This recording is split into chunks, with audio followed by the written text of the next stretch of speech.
Okay, let's open up this bad boy.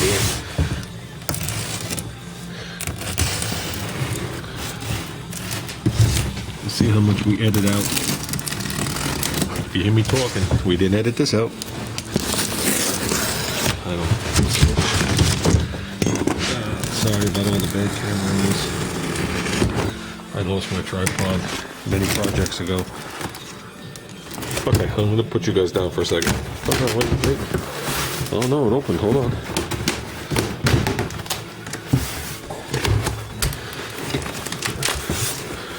Oh, hopefully there's no damage to it.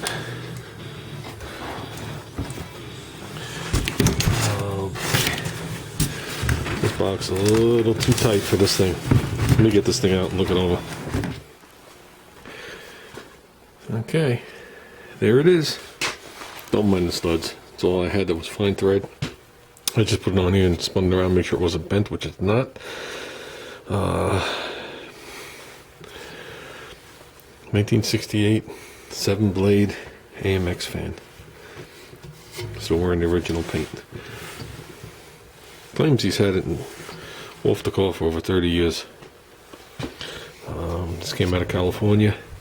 If you look, the spacing is different. You can measure here. See how this one has no spacing.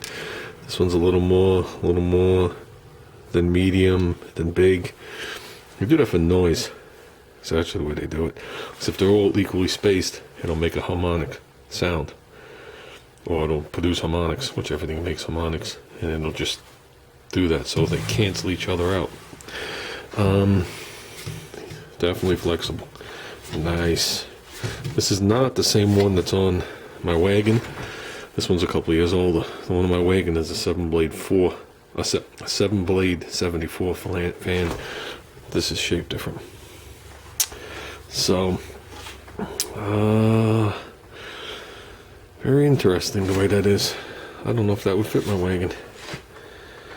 My wagon, I had machined off 2 of the grooves. I have a 1/2-inch spacer between the fan and the water pump, so this has to be machined down because it doesn't fit into a 1/2-inch spacer. And this, between this and my lower pulley, I have a 1/4 of an inch when the car's not running. Obviously it flattens out as soon as it starts. And between here and the radiator, I could almost slip my fingers through. That's how tight that car is. So this might be interesting whether it fit or not. Definitely gonna fit this. This nose is much longer, 3 or 4 inches longer. 18 inches across. I'll show you guys. So, and I know everybody's brain is going, yeah. I'll look for 2 that are almost across. Yeah, 18 inches. Horsepower loss, bullshit. Okay, I can't get my thing on there. You'll never win that argument with me. I'll walk away long before you win. Couple horsepower here. This thing is flexible. This isn't the rigid one that you saw them use on Engine Masters. Couple of horsepower here. My engine lives forever. 2 electric fans for $300, $400, $500. My car overheats at every stoplight. You tell me. It takes a lot. Then this was my point that I made. My point was made that if this thing robs 20 horsepower like they claim, at least the ones that are stiffer, how am I getting 20 horsepower worth of air pulling motors to pull the air through my radiator, through my alternator? So where's the horsepower loss there? They never show that, and that's I hate information that's never full. I hate when someone gives you numbers, like you sit in a corporate meeting and they give you these numbers, but there's numbers left out. Like I remember sitting in a meeting with the first corporation I worked in, and they gave us a spreadsheet and they went over all the shit that we're not supposed to even talk about. And they did everything there, and they showed us the profits and whatever it was, and we had a goal. Okay, now this is stuff that more management would have to deal with than we would have to deal with, but they figured if they presented it to us, it would give us something to push for, which we did, and we were well rewarded for it. But I sat through the first thing, listened to everything. They told us what the profit was, and I said, I have one question. And they go, what? I said, you have everybody's salary here but the owner. Well, we're not going to list that. I said, well, then how do I know? I said, if the owner is making $50,000 a year, and these are our numbers, okay. If the owner's making $1 million a year, and these are our numbers, because that's what he chooses to do, to make these numbers like this, we have nothing to base it on. So next time we come up here, you could alter his salary and make it look like we're not achieving what we're supposed to achieve. Or you could alter it the other way and make it look good. And that's when you get the silence, and nobody's going to comment. So my thing is I had someone comment on my 68 American up at a cruise night 15 years ago when I had the hood open, to tell me that if I took off the mechanical fan I'd get more horsepower. That was long before Engine Masters or whatever. And my point is okay, let's take this off. I agree. Less horsepower is going to be robbed from the engine. But it has to go somewhere. Nothing is free. So I'm going to buy electric fans, nice electric fans, not those little cheesy thin blade ones that just whistle, whee, and pull very little volume but high speed air across the radiator. It doesn't work as well as this. Okay, and they still have a 30 amp fuse in them. So then I have to decide, okay, how much horsepower am I losing while my alternator's trying to keep up with that? And you're sitting there at light, at a light in traffic, and your alternator's taxed out. If your alternator can't put out both current on a low RPM. Okay, so that thing's maxed out, doing what it could do, and that means everything is suffering.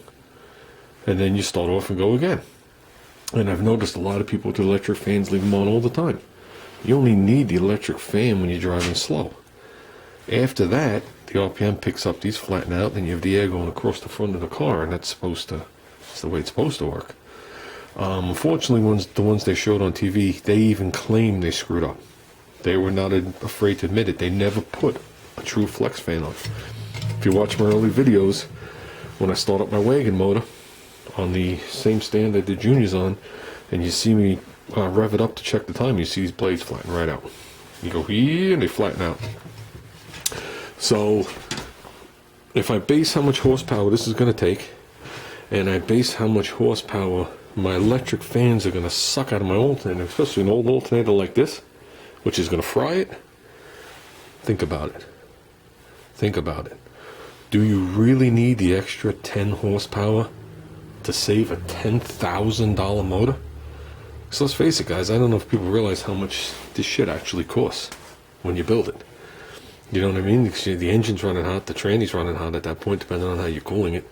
This we're doing different. This we're running a cooler in the back with its own little fan. Okay. So there's my gripe on that. Would I rather have this? Yes. If these are out of balance, does it add more wear to the bearing? Absolutely. Are these louder? No. There you go, I'm spinning it backwards and it's working. That's a thing of beauty, guys. Mechanical. Don't overcomplicate nothing. There's nothing here to complicate. As long as these blades stay on, and don't worry, when they come off, they only go up, they never go down. I've never seen a blade missing and no dent in the hood. They always launch up. I don't know why. Mechanical fan all the way. Every forum I've ever been on, it's been an argument and a battle back and forth between the guys. And the bottom line is, I run a 2-core radiator in my car, okay, in the hottest of days, sitting in traffic, going up to cruise night, and I peak at 190 with a 185 thermostat in there. Other guys roll into the parking lot and there's coolant puking out. You open the hood, they got an aluminum radiator, thick enough to be, thick as this blade, filling up the whole core support, and you hear the electric fan go wee. I think that should tell you right there who's right or wrong. But then again, it's his motor, not mine. One last thing, if I was capable of balancing this, I would, but I will show you the factory did. See that thing? They went in there with I don't know what they actually used, because it's not a drill bit. I don't know if it's the end of like a lathe, an end bit, and whatever they call it. You see that one has it, and the other ones don't. So obviously this was a heavier side. Could be due to the spacing. Don't know why. Well, I can tell you one thing. Looking at this thing real quick now that I'm on the back side, this is square and these are cut. These two are cut on an angle. This one's square, square, square, square. So there's a reason. There's definitely a reason they did that. Whether that's for harmonics too, I'm not sure. Whether that's for a balancing issue, not sure. Don't know. Don't know, but everything they did, there's a reason for it. There's a reason for it. And I don't run Shrouds either. Not that there's anything wrong with them. I have one on my AMX. But just keep the fan about this close to the radiator and you're good. Purpose of a shroud is so the air doesn't do a circle like this and recirculate the same air instead of drawing it through. And if you keep this 4 inches away from your radiator, guess what? Path of least resistance is going to suck the air back, suck the air back, suck the air back, and draw X amount through the radiator. You bring it up to the fan, okay? The way it draws air forward, it has to pull it through the radiator. There's no choice. There's not enough room for it to come back and hit the fins. There's too much resistance. So it has to pull in a straight line. So, and also in the shroud, it's supposed to be halfway out because air not only goes straight, it comes out on a 45 like this as it's coming through because it's a circular motion. So if you have it buried into the shroud, the air gets trapped and comes back around. And if you're too far out of the shroud, okay, you start to draw air right around the edge here. So with that said, guys, I'm putting this back in the box. If that's the original paint, it'll probably come off with lacquer thinner when the day comes. We ain't up to that stage yet, but glad I got it. Definitely glad I got it.